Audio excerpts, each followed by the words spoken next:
Renuka ji dam project में लोगों की जो जमीनें गई हैं उनके साथ घोर अन्याय आपकी जयराम ठाकुर सरकार कर रही है। उनका हक, उनका उचित मुआवजा जो मिल जाना चाहिए था वो नहीं मिला। भारतीय राष्ट्रीय कांग्रेस हिमाचल हर उस किसान या भूमालिक से जिनकी जमीनें थी उनसे वायदा करती है कि सरकार बनते ही हम 4 गुना मुआवजा जो भूमि अधिग्रहण कानून का में वायदा है वो उन्हें देने का काम कांग्रेस करेगी।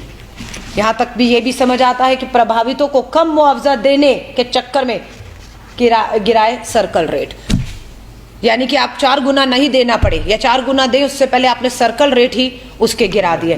तो ये धोखाधड़ी जो है वो यहाँ की जयराम ठाकुर सरकार यहाँ पर कर रही है।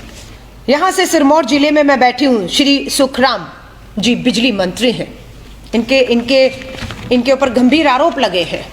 ये भ्रष्टाचार के खिलाफ लड़ने आए हैं, खुद भ्रष्टाचार में पूरी तरह से लिप्त हैं। मैं सवाल पूछती हूं, हाँ ना का जवाब श्री सुखराम जी आपसे मांगती है सिरमौर और हिमाचल की जनता। शोंगटोंग करछम बिजली परियोजना में 396 करोड़ की धोखाधड़ी हुई या नहीं हुई? हाँ या ना जवाब दीजिए। आईपीडीएस कार्यों में खरीदी गई घटिया सामग्री, खरीदारी में सामग्री घटिया खरीदी गई। आगे मैं आपको बता रही हूं, जिला सिरमौर में विद्युत मीटर, बिजली के मीटर बदलने का अवार्ड एमके उपरेती ने 2572 रुपए प्रति मीटर की दर से दिया। प्रति मीटर कितना? 2572 रुपए। अब आप आगे आ जाइए इसकी असली कीमत पर। जबकि इसी काम का अवार्ड विद्युत मंडल भटसर में 65 रुपए प्रति मीटर की दर से हुआ। एक ही राज्य है, एक ही सरकार है, एक ही मंत्री है, लेकिन एक ही मीटर है, लेकिन वो मीटर कहीं पर मात्र 65 रुपए और कहीं पर 2572 रुपए में कैसे बिक रहा है। इससे राज्य विद्युत बोर्ड को लाखों रुपए का चूना लग रहा है। ये पैसा कहां, किसकी जेब में जा रहा है? क्या ये जो अलका लांबा पूछ लीजिएगा, भारतीय राष्ट्रीय कांग्रेस के प्रवक्ता बिजली मंत्री आपके ऊपर आरोप लगा कर गई है, इस पे आपका क्या कहना है कि ये सच है या झूठ है? लेकिन लगभग 9 सालों से केंद्र में भाजपा की सरकार, यहां पर 5 साल से जयराम ठाकुर जी आपकी सरकार। पूछना चाहते हैं, आपकी नियत होती केंद्र की सरकार को कैबिनेट लोट लाना था जो अभी लाई, ये 9 साल केंद्र की सरकार क्यों नहीं लाई? पहला ये जवाब हम पूछना चाहते हैं। दूसरी बात, अब भी लाई है तो कब लाई है? जब किसी भी समय चुनावों की घोषणा के आचार संहिता लगने वाली है।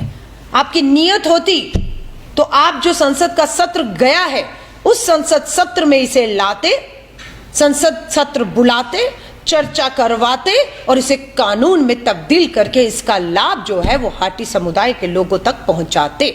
लेकिन आपकी नियत में खोट लग रहा है, इसीलिए आपने इसे चुनावों से कुछ समय पहले सिर्फ एक कैबिनेट में नोट लाकर 2 लाइन का पारित कर दिया।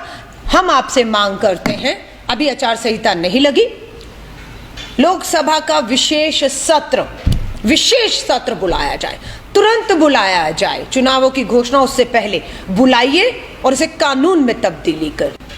तो मैं हाथी समुदाय के लोगों को बधाई देती हूँ, स्वागत करते हैं, पर हम उनको कह रहे हैं आपके साथ एक छलावा, एक धोखा मात्र चुनावों के चलते वोट के तहत एक जुमला ना होकर रह जाए। हम आपके साथ खड़े हैं और मांग करते हैं कि तुरंत सत्र बुलाकर इसे कानून में तब्दील करके इन लोगों का हक और अधिकार है वो दिया जाए।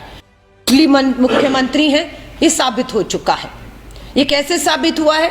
आप ही का प्रशासन, आपकी जो पकड़ है वो कमजोर हो चुकी है। निशा सिंह आपकी एक अधिकारी है, वो आपको बेनकाब करती हैं कि किस तरह से एक प्रशासनिक अधिकारी दूसरे प्रशासनिक अधिकारी से लड़े हुए हैं। अखबारों की सुर्खियां बनी और मुख्यमंत्री जयराम ठाकुर जी को कहने पर मजबूर होना पड़ा कि प्रशासनिक अधिकारी अपनी लक्ष्मण सीमा में रेखा में रहे। एक मुख्यमंत्री इतना लाचार, इतना असहाय कि उसी के प्रशासनिक अधिकारी उसकी बात सुन नहीं रहे, क्योंकि फैसला कहां से होता है? अधिकारी कभी वहां से आता है, पीएमओ से फैसला आ जाता है, इन्हें ही नहीं पता चलता। कभी गृह मंत्री फैसला करके भेज देते हैं, तो कभी जेपी नड्डा जी की चल जाती है, तो कभी अनुराग ठाकुर जी की चल जाती है। और ये मात्र एक कठपुतली मुख्यमंत्री के हाथ से चीजें अब पकड़ कमजोर हो रही है, जिसका नुकसान, जिसका खामियाजा पूरे हिमाचल के लोगों को उठाना पड़ रहा है। भाजपा ने अपनी बी टीमों को सक्रिय कर दिया है। पूरे हिमाचल में कोई पूछे कि इनके पास कहां से इतना धन और बल आ रहा है वॉल राइटिंग, मैं बी टीमों का नाम नहीं ले रही हूं, कुछ दिल्ली से आई है और कुछ यहां पर है। जो दिल्ली से आई है उनके प्रभारी पहले यहां पर थे, दिल्ली के ही स्वास्थ्य मंत्री, 2 महीने से ईडी ने जेल में डाला हुआ है। वो प्रभारी थे, हिमाचल में भ्रष्टाचार के नाम पर वो वोट मांग रहे थे और खुद ही जेल में बैठे हैं 2 महीने से। उसके बाद दूसरे मंत्री भेजे गए, शिक्षा मंत्री, और जब दिल्ली के शिक्षा मंत्री यहां पर आते तो पता लगता है वो शिक्षा नहीं, शराब से पैसा कमाने की कोशिश कर रहे थे। सीबीआई की उन पे भी रेड पड़ती है, वो भी यहां से दौड़ भागते हैं। तीसरा आता है पंजाब का मुख्यमंत्री, यहां पर रैलियां कर रहे हैं, करोड़ों रुपए टैक्स पेयर का यहां पर विज्ञापनों पर और दीवारों पर राइटिंग पर फूक रहे हैं, और वही यहां कहता है नशे को खत्म करेंगे, रोजगार देंगे। और वही पता लगता है जर्मनी से फ्रैंकफर्ट जो हमारा है एयरपोर्ट, वहां से लुफ्तांसा एयरफोर्स से उन्हें एयरपोर्ट से इसलिए उतार दिया गया फ्लाइट से क्योंकि वो नशे में थे।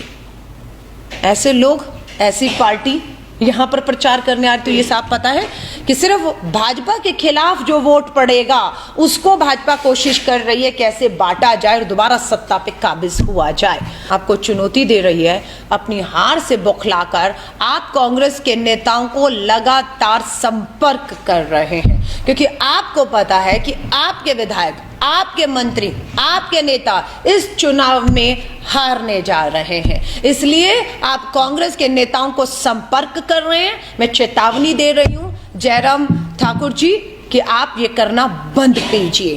कांग्रेस के समर्पित लोग हैं, मेरे साथ मैं गर्व से कहती हूं विनय कुमार जी 2 बार के विधायक हैं। इनके पिताजी जब यहां से 6 बार कांग्रेस के, 6 बार वो, 2 बार आप, श्री स्वर्गीय राजीव गांधी जी कहें, इंदिरा जी कहें, इस विधानसभा में आ चुके हैं।